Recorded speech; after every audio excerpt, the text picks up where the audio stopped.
So a couple of weeks ago, I got a call from a homeowner. Let's call him James. He was at the end of his rope. Frustrated, exhausted, you could hear it in his voice. He owned a stunning penthouse condo, floor-to-ceiling windows, panoramic views of the city skyline.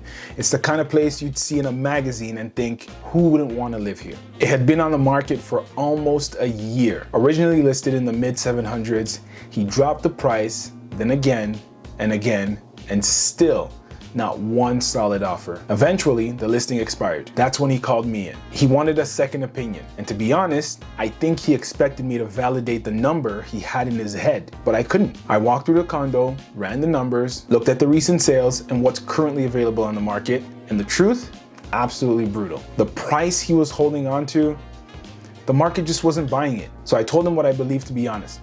Professional truth. And the look on his face said it all. It wasn't just disappointment, it was disbelief. And maybe a little bit of anger, because that number, it wasn't just a number, it was validation. It was pride, it was the story he told himself about the value of what he owned. But here's the thing, holding on to that property, it's not free. With the current rent he could get on it, he'd still be losing about $1,000 every single month. That's $12,000 over the next year. And why is he doing it? Because he's banking on the market rebounding soon, maybe even next year.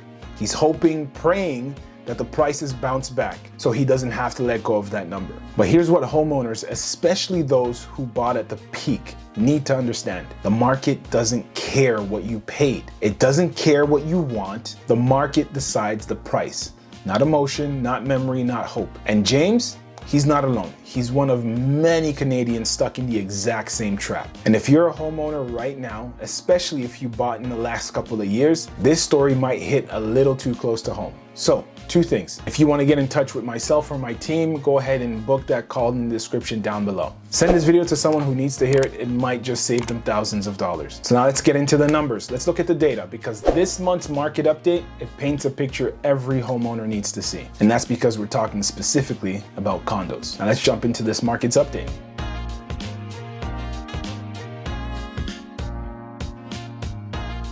So August just nudged every Toronto condo owner awake. Sales hit 1,760 sales, down 2% from last year. Active listings, over 9,000. That's up sharply from last year, which puts us at 7.2 months of inventory, a level we haven't seen since 2008. And here's what that means. More than 6 months of inventory usually swings the power to the buyers.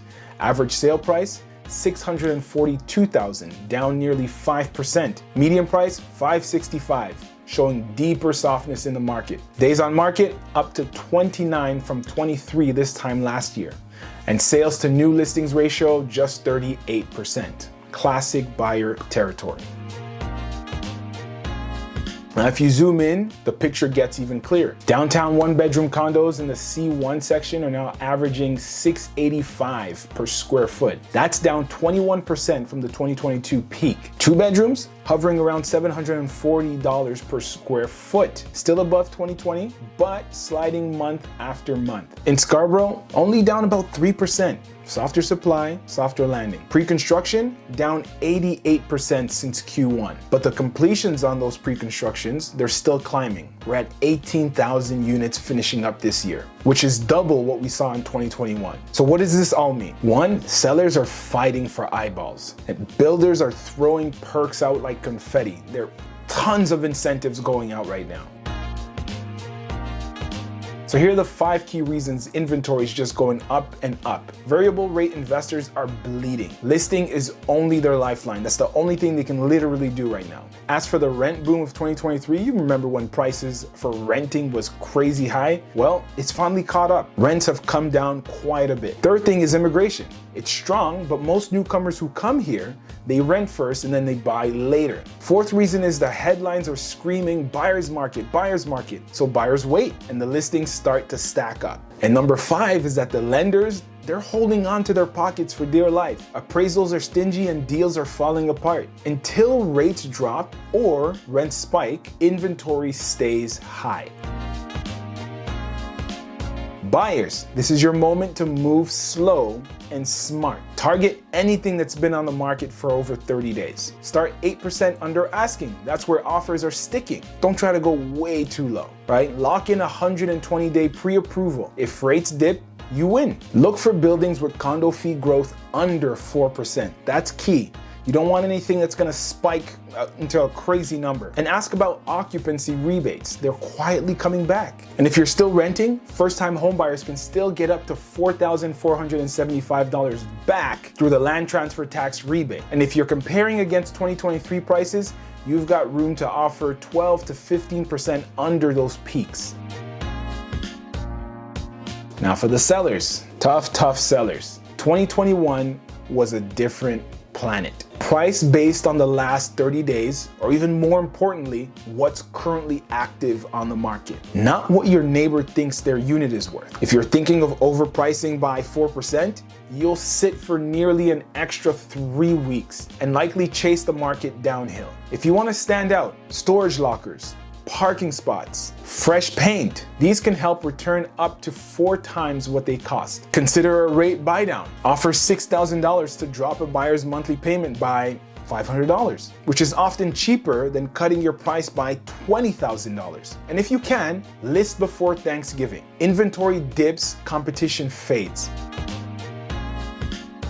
As for the investors, let's talk numbers. Downtown cap rates, around 4.3%. But money is still costing 5% or more, which means most investors bleed cash every single month. 3 smart strategies for you. 1, hunt for assignment deals.